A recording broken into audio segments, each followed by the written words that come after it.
दुखत असेल तर त्यांनी अजितदादांनी दिलेल्या मतांचा विधान परिषदचा राजीनामा द्यावा, मग अजितदादांचा सन्मानाची भाषा करावी। एकनाथ खडसेंनी स्वतःच्या सुनेच्या उमेदवारीसाठी देशाचे नेते शरदचंद्रजी पवार साहेबांना धोका दिला, त्यांना अंधारात ठेवलं, त्यांना फसवलं असा माझा आरोप आहे त्यांच्यावर। त्यांच्यात अजूनही हिंमत असेल तर त्यांनी स्वतः लोकसभा लढवावी, त्यांची आमदारकी शाबूत राहते, मुलीला उभं करावं, पण पवार साहेबांना अंधारात ठेवून त्यांनी हा धोका दिलेला आहे। अजितदादांनी असं केलं नाही। 45-50 आमदार घेऊन अजितदादा बाजूला झालेले आहेत। अजितदादांनी धोका दिलेला नाही आणि काय सन्मानाची भाषा दादांवर बोलतील। अनिल दादांना सांगतात ते 4 महिन्याचा आमदार आहे, अनिल दादांच्या मताने ते MLC झालेले आहेत। त्यांना अजूनही विचार आमचं सांगणं आहे, अजितदादांवर बोलताना विचार करा, बोलायचं असेल तर विधान परिषदचा राजीनामा द्यावा, नाही तर हिंमत असेल तर लोकसभा लढवा। पूर्वी अजितदादांकडे 3 जागांसाठी करावं लागतं असं ते म्हटले, बायको सहित। हो ना, मग बायकोचा उल्लेख करतात ते, त्यांच्या बोलता तरी येतं का त्यांना? तुम्ही काय केलं 15 वर्ष? कोणासाठी लढले? स्वतःच्या कुटुंबासाठी यांनी पद मागितले, सत्तेचा वापर यांनी स्वतःच्या कुटुंबासाठी केलेला आहे। मंदा काकू कोण आहेत? मंदा काकूंना चेअरमन केलं, रोहिणीताईंना चेअरमन केलं, रक्षाताईंना खासदारकी उमेदवारी घेतली। पण आज असं आमचा आरोप असा आहे, आमचं म्हणणं असं आहे आरोप म्हणण्यापेक्षा, की यांनी पवार साहेबांना, जयंत पाटील साहेबांना, उद्धव ठाकरेंना फसवलं आणि ही रक्षाताईंची उमेदवारी घेतलेली आहे। जळगावच्या जाहीर उमेदवारी जाहीर केली, पण मात्र आता ते म्हणतात की डॉक्टरांच्या सल्ल्याने मी लढवू नाही शकत। तेच सांगतोय आम्ही। अनेक लोकांनी लोकप्रिय आहेत ना ते स्वतः। सुरेश दादांनी जेलमधून निवडणूक लढवली, देवकरप्पांनी लढवली, यांनी करावं, गाडीत फिरावं आणि स्वतः लढवावी, मुलीला लढवावी। एका बाजूला सुप्रियाताई लढतायत पक्षासाठी, सुनेत्राताई वहिनी साहेब आमच्या लढतायत पक्षासाठी, पक्षात वेगळा विचार असतो। यांनी लढावं शरद पवार साहेबांसाठी, यांच्यासाठी जागा सोडली, यांनी रावेरची जागा मागितली, यांनी आग्रह केला की मी उभा राहणार आहे, ती जागा घ्या। हे कसलं षडयंत्र होतं? 84 वर्ष असताना साहेब वनवन फिरत असताना यांनी साहेबांना धोका दिलेला आहे।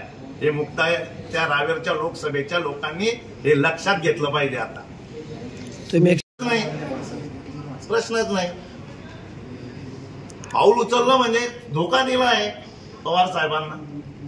कशा पद्धतीने? सुनेच्या उमेदवारीसाठी छुपा पाठिंबा असेल, आता कळेल सगळं। काल चंदूभाऊ पाटलांनी सांगितलंय, ते जसा प्रचार करतील तसा मी प्रचार करेन।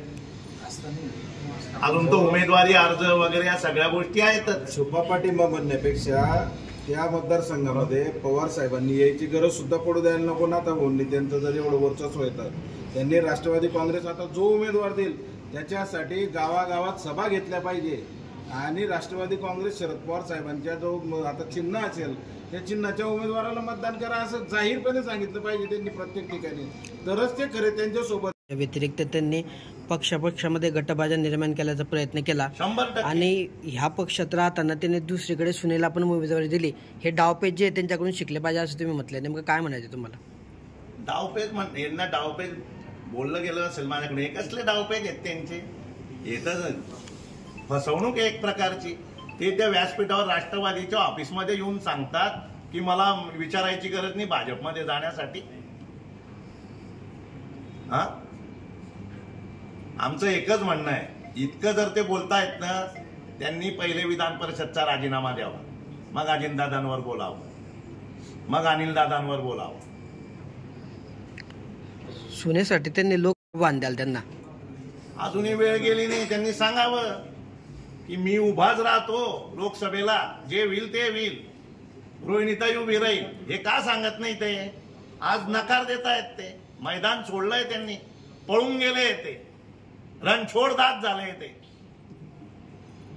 कशा कारणामुळे सोडलं मला तुम्हाला वाटतं? आता त्यांना विचारा तुम्ही, त्यांची खेळी आहे ना, सुनेला खासदार करण्यासाठीची खेळी आहे त्यांची। हे वरिष्ठांना आम्ही गेल्या 35 अनेक वर्षापासून सांगतोय की वृत्ती काय, वृत्ती काय। 1 वर्षापासून जेव्हापासून आले तेव्हापासून, आणि दिसेल आता पक्षाला काय झालं तर. नाहीतर राष्ट्रवादीने जळगावची जागा घेतली असती पवार साहेबांनी. तिथं चांगले उमेदवार होते, देवकर आप्पा उमेदवार होते, सतीश अण्णा उमेदवार होते, माजी मंत्री आहेत दोघं, हे दोघं उमेदवार होते. भाऊसाहेब, आता